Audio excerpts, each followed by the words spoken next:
In this video, I want to talk to you about this document that came out almost 7 years ago that came from the Hyperledger Foundation, and it was the Internet of Value, and they literally laid out exactly how they were going to build the Internet of Values, and it showed XRP, the XRP Ledger, right in the middle of it, and it showed how all of the central banks were all connected to the XRP Ledger.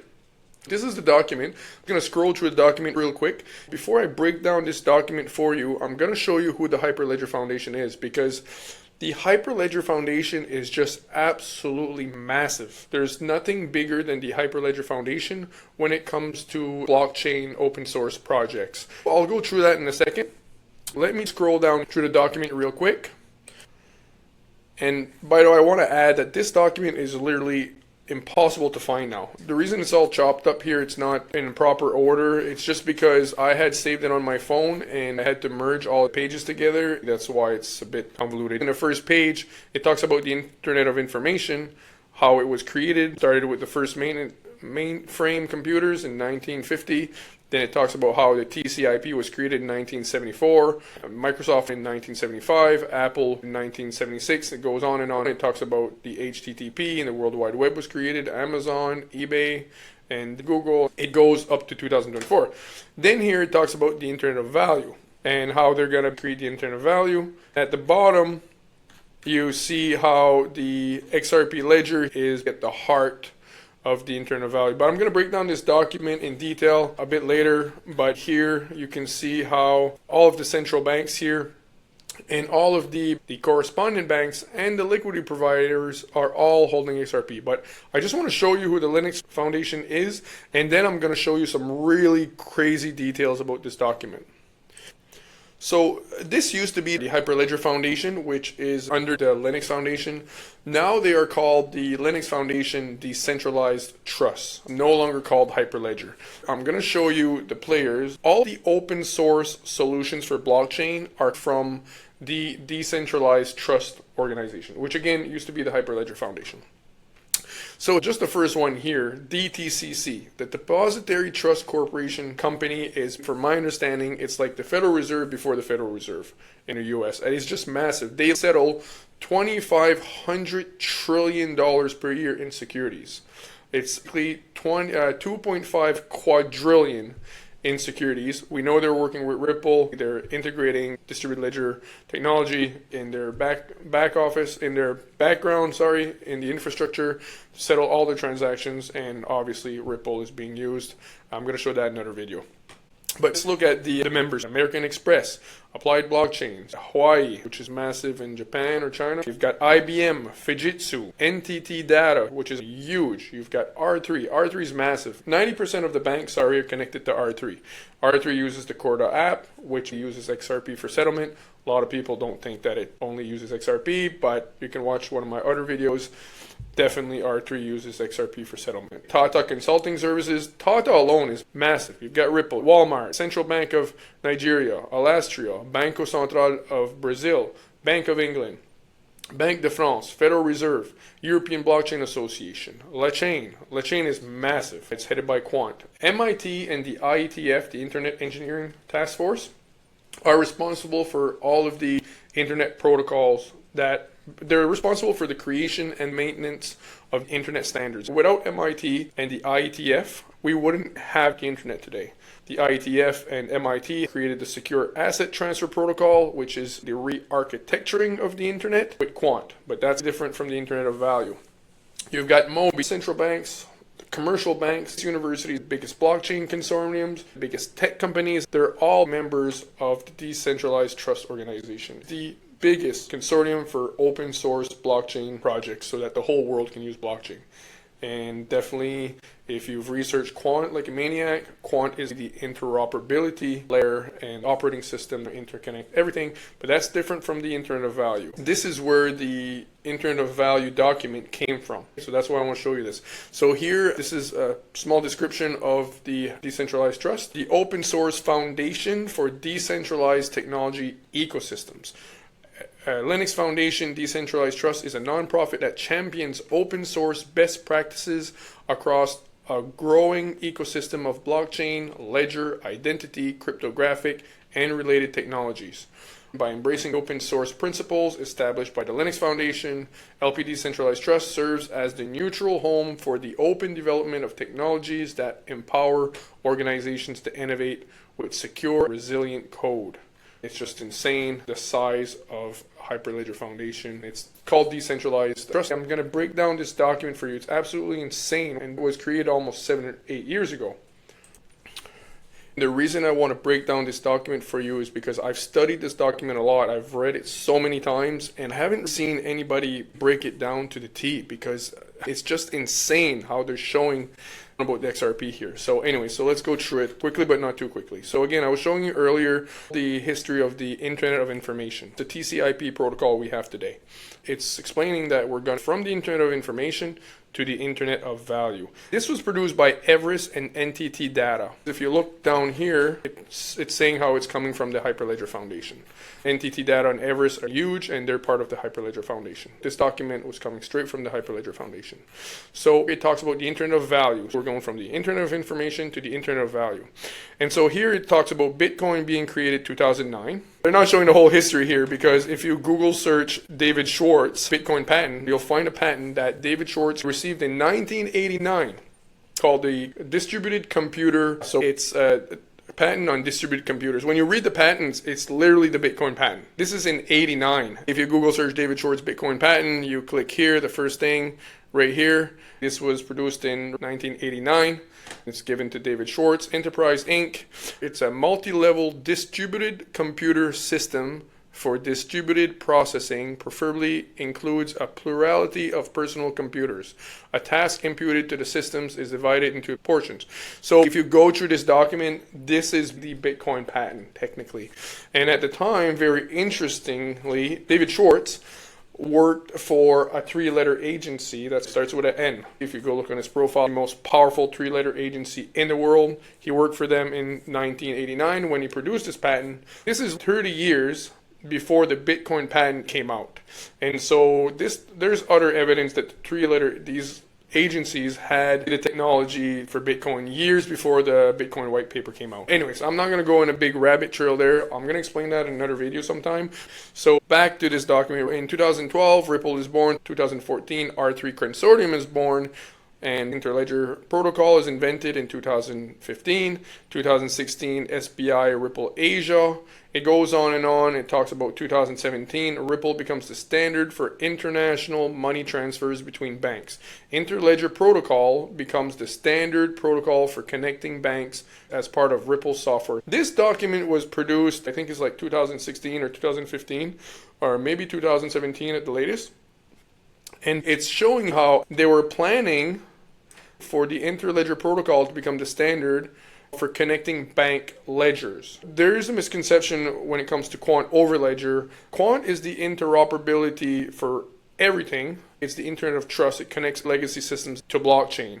But the Interledger protocol is different. The Interledger protocol interconnects ledgers and any value system. There is some confusion between the XRP and the quant community. Some members of the quant community believe the Interledger protocol is almost not needed and Ripple is not as a big deal as we think and so on, but my brothers and sisters in the quant community are mistaken there. And it's okay. This document says 2020 to 2025, blockchain solutions for capital markets and trade finance emerge.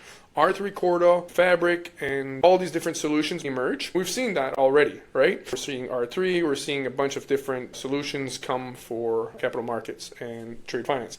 So between 2020 and 2025, the Interledger becomes the interoperability standard for Hyperledger Foundation projects. And 2025 to 2030, blockchains and distributed ledger solutions mature, and all asset exchange networks become interoperable with Interledger protocol. So this is all asset exchange networks. It's not talking about all networks, but all asset exchange networks. That's the difference between Quant and Ripple. The Internet of Value will make for money and other forms of value what the internet did for information. The Internet of Information started to mature about 20, 30 years ago. We're moving gazillions of data through this internet protocol. Like when we produce a video like this video, this is a lot of data. But now we're moving to the Internet of Value. Analogous to the Internet of Information, the Internet of Value needs open protocols and standards to enable value networks in the world to connect and become interoperable. As banks and other financial institutions adopt open standards like Interledger Protocol to connect between each other and with blockchain networks, we'll see the Internet of Value emerge. Blockchain technology and smart contracts will enable programmable money and frictionless transfers of digital assets, lowering the cost to transact and giving the rise seamless transactions between people, institutions, and the Internet of Things. So now I'm going to fly through the document here a bit. And here, so you've got cross-border payments, and then it touches the capital markets and trade finance. So here they're showing how the Internet of Information was laid out. They're showing the application layer, transport layer, core layer, network layer. And here they're showing the Internet of Value, which is the Interledger stack. And when we go down here, it shows all of the different participants in the Internet of Value. And we go down here, it shows a small history of cross-border payments up to 2017. It's showing kind of before Ripple started creating the Internet of Value. And it talks about the RTGS systems, which are real-time gross settlement systems of central banks. These are the systems that the central banks use for the infrastructure of the nation. So these are the payment systems for nations. So the Bank of England, the Bank of Canada, the Federal Reserve, they all have their different RTGS systems. And it talks about how there is friction right now in the systems because they can't communicate properly. They have to go through the SWIFT systems and deal with all sorts of correspondent banks. It's a big mess. And then here it talks about how in 2017 we're going to start having the adoption of XRP.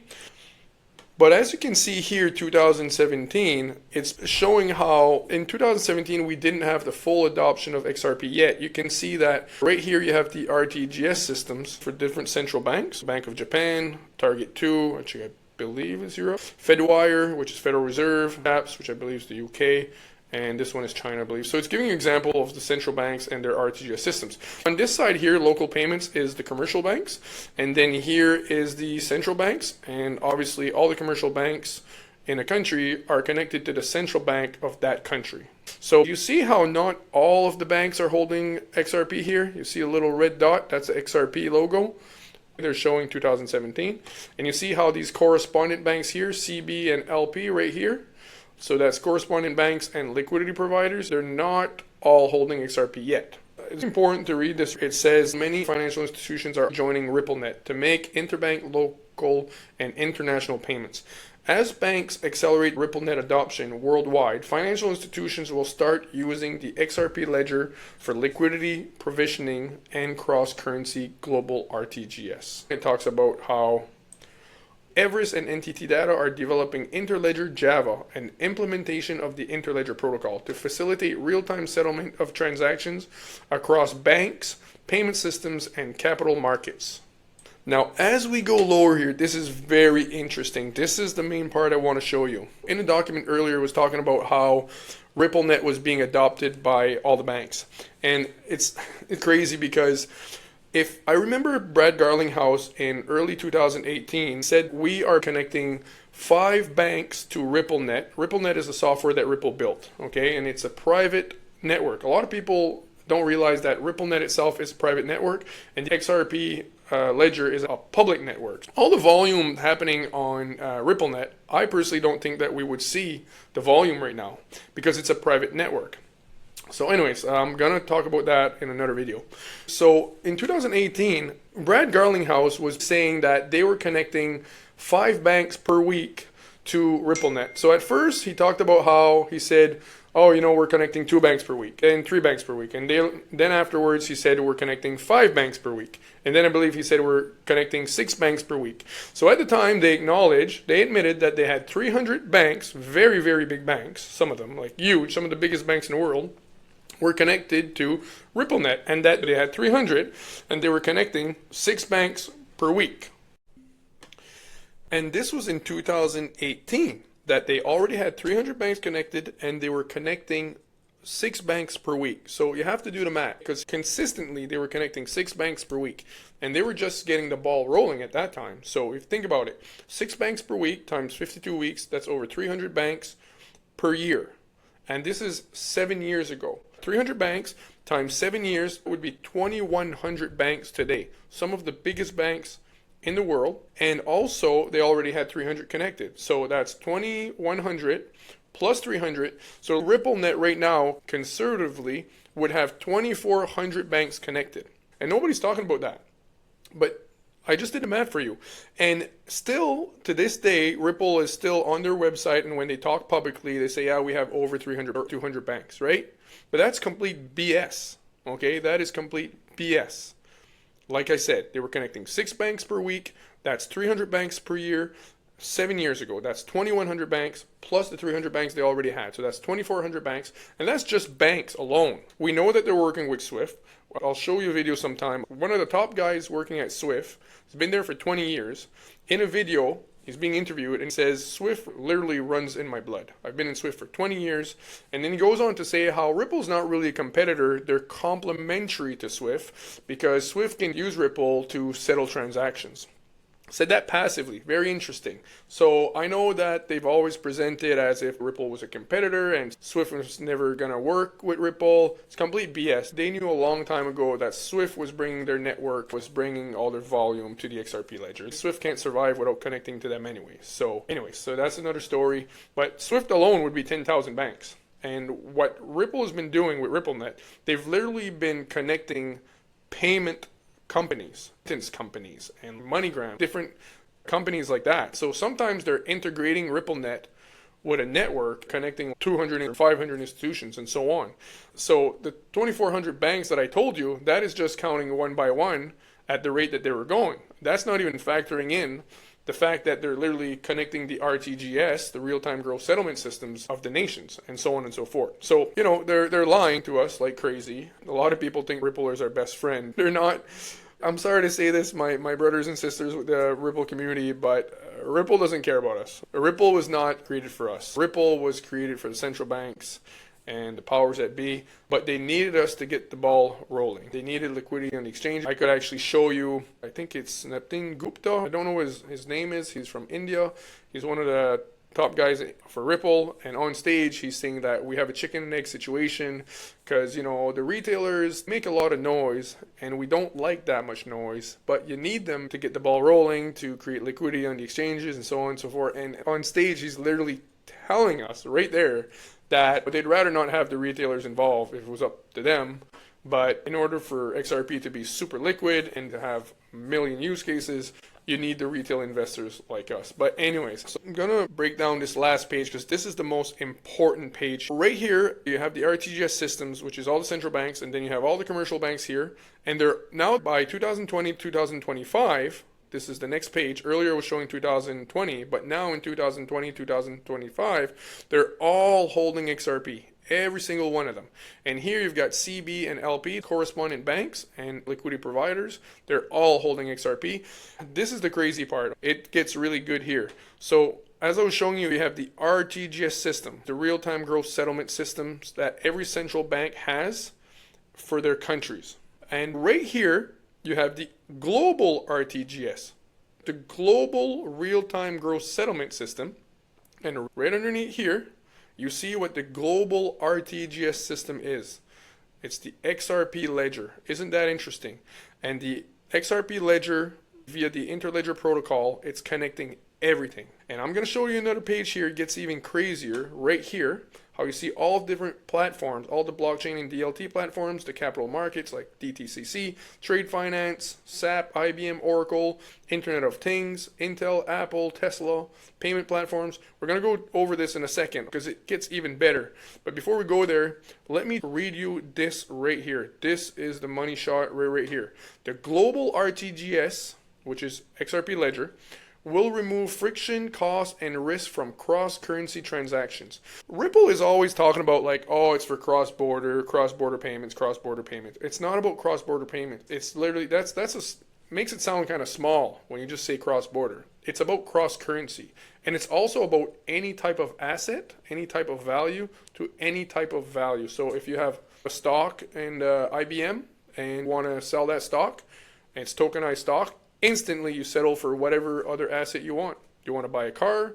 Do you want to buy tokenized real estate? Do you want euros, yens, whatever dollar you want? You settle from any asset to any asset. So when the Ripple CEO is talking about cross-border payments, that's BS. It's not about cross-border. Yes, they're going to do cross-border too, but it's much, much bigger than that. So here you've got distributed ledger technology, and in particular, the XRP Ledger will enable banks to settle cross-currency transactions in real time, something impossible today. The XRP Ledger can be accessed by all banks and liquidity providers, enabling healthy competition between banks and a better service for customers. Correspondent banks and liquidity providers will be able to reach more currency corridors and new customers, improving their service offering for other banks and their clients. You're going to like this one. The Interledger protocol will enable financial institutions and central banks to make their existing infrastructure and processes interoperable with other currencies, asset classes, and the XRP Ledger, the global liquidity marketplace, and the global decentralized RTGS system. So right here, there's a comma because the next words is the description of the XRP Ledger. So it's and the XRP Ledger, comma, which is the global liquidity marketplace and the global decentralized RTGS system. So it's saying the XRP Ledger is the global liquidity marketplace. That is very significant if you really think about what that says. And the global decentralized RTGS system.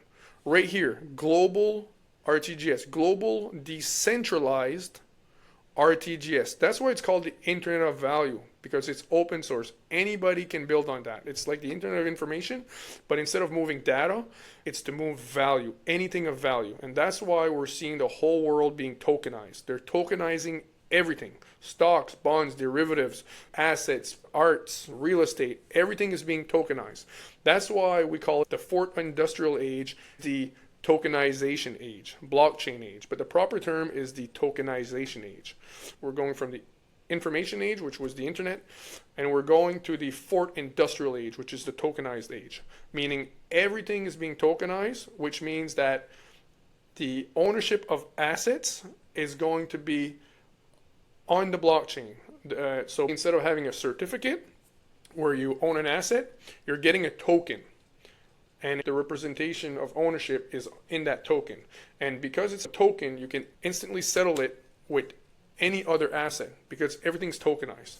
And the World Economic Forum, as much as I hate them, EF, estimated that within a few years, 10% of the GDP, 10% of the gross domestic product of the world will already be tokenized. It's moving so fast. The blockchain and tokenization is being adopted twice as fast as the internet was. The internet was the fastest adopted technology in the world, and blockchain is being adopted twice as fast right now. So, and this talks about blockchains and DLTs, all the capital markets, trade finance, Internet of Things, payment platforms like Apple Pay, Alibaba, PayPal, Square, Alipay, Asus, Amazon, Rakuten, whatever that is, Alibaba, eBay, Airbnb. It's giving you examples. It's going to be all the marketplaces, right? And other platforms, for example, Facebook, Microsoft, Google, Netflix. You see how they're all connected through Interledger protocol, and it's all connected to the XRP Ledger. This is a document over 7 or 8 years old, and it's literally laying it out right there. It's absolutely insane the amount of volume that's going to go through this XRP Ledger. I just wanted to show you a breakdown. I'm sorry that it was all over the map a bit. There's so much stuff to share, so much going through my brain while I'm sharing these videos. So thank you for watching. Please like and subscribe. Leave a comment. Please let me know what you think. Thanks again for watching, and God bless you all.